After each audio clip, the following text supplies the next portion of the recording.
નમસ્કાર મિત્રો આપની સાથે હું છું પિનલગીરી ગોસ્વામી।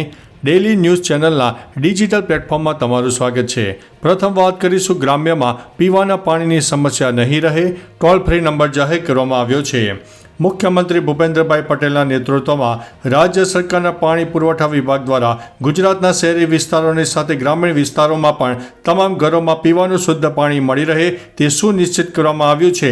જોકે પાણી પુરવઠા વિભાગે ફક્ત ગ્રામ્ય સ્તરે પાણી પહોંચાડીને જ સંતોષ નથી માન્યો, પરંતુ ગ્રામ્યના નાગરિકોને પીવાના પાણીની સમસ્યાના નિવારણ માટે ટોલ ફ્રી નંબર 1916 સેવા પણ ઉપલબ્ધ કરાવી છે। મિત્રો, અન્ય મહત્વના સમાચારની વાત કરીએ તો આસારામ આશ્રમ સહિત 3 સંસ્થાઓને જમીન ખાલી કરવા માટે હુકમ। અમદાવાદના મોટેરામાં આવેલા આશ્રમ જે આસારામનો હતો તેમાં સહિત 3 સંસ્થાઓને સરકારે આપેલી જમીનમાં શરત ભંગ થતો હોય જમીન પરત લેવા હુકમ કરાયો છે। આસારામ આશ્રમની 33,980 ચોરસ મીટર જમીન ઉપરાંત અન્ય 2 સંસ્થાઓની 93,000 ચોરસ મીટર જમીન પરત લેવા હુકમ કરાયો છે। અમદાવાદ કલેક્ટર કચેરી ખાતે કલેક્ટર સુજીત કુમાર અધ્યક્ષસ્થાને જિલ્લા સંકલન અને ફરિયાદ નિવારણ સમિતિનું બેઠક યોજાઈ હતી। મિત્રો, અન્ય મહત્વના સમાચારની વાત કરીએ તો ટેસ્લાના સીઈઓ એલન મસ્ક ભારતમાં આવશે। ટેસ્લાના સીઈઓ એલન મસ્ક આ વર્ષે ભારતની મુલાકાત લેશે। તેમણે એક્સ પર મોદીની પોસ્ટ ફરીથી પોસ્ટ કરી અને લખ્યું છે, પીએમ મોદી સાથે વાત કરવી એ સન્માનની વાત હતી। આ વર્ષના અંતમાં ભારતની મુલાકાત લેવા માટે હું ઉત્સાહિત છું। અગાઉ પીએમ મોદીએ પોસ્ટ કર્યું હતું કે મસ્ક સાથે ઘણા મુદ્દાઓ પર ચર્ચા કરી, ટેકનોલોજી અને નવીનતા ક્ષેત્રોમાં આગળ વધારવા માટે પ્રતિબદ્ધ છીએ। મિત્રો, અન્ય મહત્વના સમાચારની વાત કરીએ તો લ્યો બોલો, હવે નકલી સીઆઈડી અધિકારી પણ ઝડપાયો છે। દેવભૂમિ દ્વારકાના જામ ખંભાળિયાથી વધુ એક નકલી અધિકારી ઝડપાયો છે।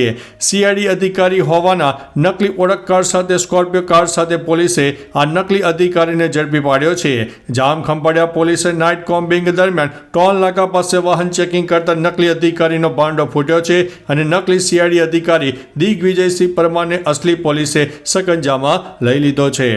મિત્રો, અન્ય મહત્વના સમાચારની વાત કરીએ તો વાલીઓ માટે સરસ સમાચાર છે। આરટીઈમાં એડમિશન માટે વધુ એક તક। આરટીઈમાં અમાન્ય થયેલા અરજદારોને વધુ એક તક આપવામાં આવી છે।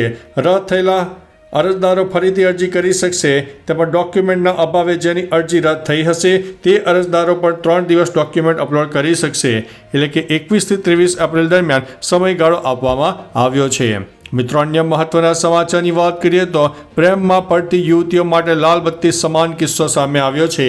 અમદાવાદના નારોલમાં રહેતી યુવતીને સ્પર્ધાત્મક પરીક્ષાની તૈયારી દરમિયાન યુવક સાથે પરિચય થયો। મિત્રતાના બહાને યુવક યુવતીને ફરવા માટે લઈ ગયો અને ત્યાં ફોટા પાડ્યા। બાદમાં ફોટો સોશિયલ મીડિયામાં વાયરલ કરવાની ધમકી આપીને અવારનવાર દુષ્કર્મ આચર્યું હતું। યુવતીએ તેની માતાને જાણ કરી અને ત્યારબાદ પોલીસ મથકે ફરિયાદ નોંધવામાં આવી છે।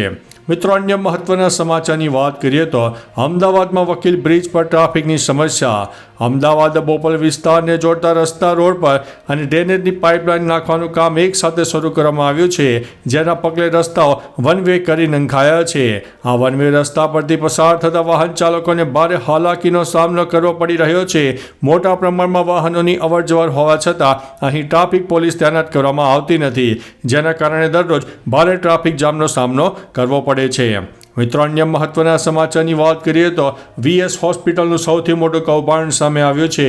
અમદાવાદની વીએસ હોસ્પિટલમાં વગર મંજૂરીએ ક્લિનિકલ ટ્રાયલ ચલાવવામાં આવ્યો અને કરોડો રૂપિયા ખંખેરવામાં આવ્યા। તમામ નિયમો નેવે મૂકવામાં આવ્યા છે। જે મામલે એક ડૉક્ટરને સસ્પેન્ડ કરવામાં આવ્યો તો 8 કોન્ટ્રાક્ટર ડૉક્ટરને કાઢી મૂકવામાં આવ્યા છે।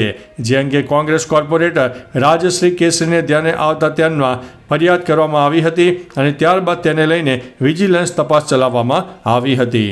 મિત્રો, અન્ય મહત્વના સમાચારની વાત કરીએ તો યુદ્ધ પૂરું થયું, યુદ્ધ વિરામની ઘોષણા। રશિયા અને યુક્રેન વચ્ચે ચાલી રહેલા સંઘર્ષ વચ્ચે પુતિને યુદ્ધ વિરામની જાહેરાત કરી છે। ઈસ્ટર તહેવારને ધ્યાનમાં રાખીને આ જાહેરાત કરવામાં આવી છે। જો કે યુદ્ધ વિરામ ફક્ત રવિવારની મધ્યરાત્રિ સુધી જ રહેશે। પુતિને આશા વ્યક્ત કરી છે કે યુક્રેન પણ યુદ્ધ વિરામના ઉદાહરણને અનુસરશે અને શાંતિનો માર્ગ અપનાવશે।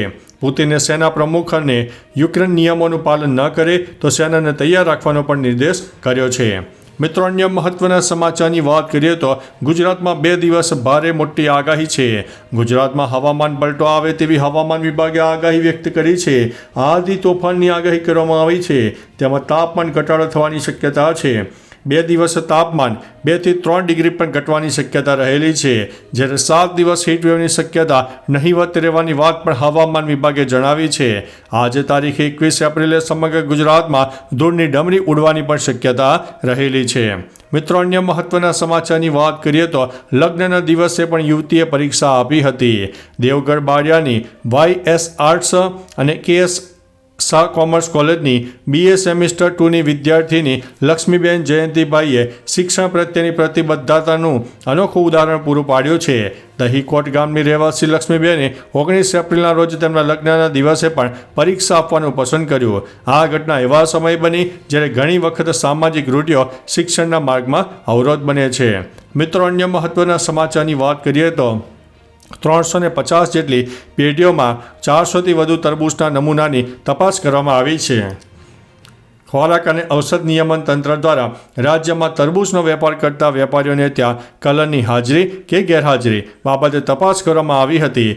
જેમાં કુલ 350 જેટલી પેઢીઓની તપાસ કરવામાં આવી, જ્યાં 400થી વધુ તરબૂચના નમૂનાઓને આકસ્મિક સ્થળ પર તપાસવામાં આવ્યા. આ તપાસમાં કોઈ પણ નમૂનામાં કૃત્રિમ કલરની હાજરી જોવા મળી ન હતી. મિત્રો અન્ય મહત્વના સમાચારની વાત કરીએ તો રાજકોટમાં ફરશે કોંગ્રેસના સંવેદના રથ. રાજકોટ શહેર કોંગ્રેસ દ્વારા શહેરના તમામ 18 વોર્ડમાં સંવેદના રથ કાઢવાનો નિર્ણય લેવામાં આવ્યો છે. યાજ્ઞિક રોડ પરથી 4 સંવેદના રથનો પ્રારંભ કરવામાં આવ્યો, જેમાં રાજકોટમાં TRP અને એટલાન્ટિસ અગ્નિકાંડ, સિટી બસ દુર્ઘટના, વડોદરાના હરણીકાંડ, સુરતના તક્ષશિલા કાંડ તેમજ મોરબીની પુલ દુર્ઘટનાના પોસ્ટર લગાવવામાં આવ્યા હતા. ભાજપે આ દુર્ઘટનાઓ અંગે કોઈ નક્કર પગલાં લેવામાં આવ્યા નથી. તો ચાલો મિત્રો, ફરીથી દેશ અને દુનિયાના સુપરફાસ્ટ સમાચાર લઈને મળતા રહીશો. ત્યાં સુધી અમને રજા આપશો. નમસ્તે.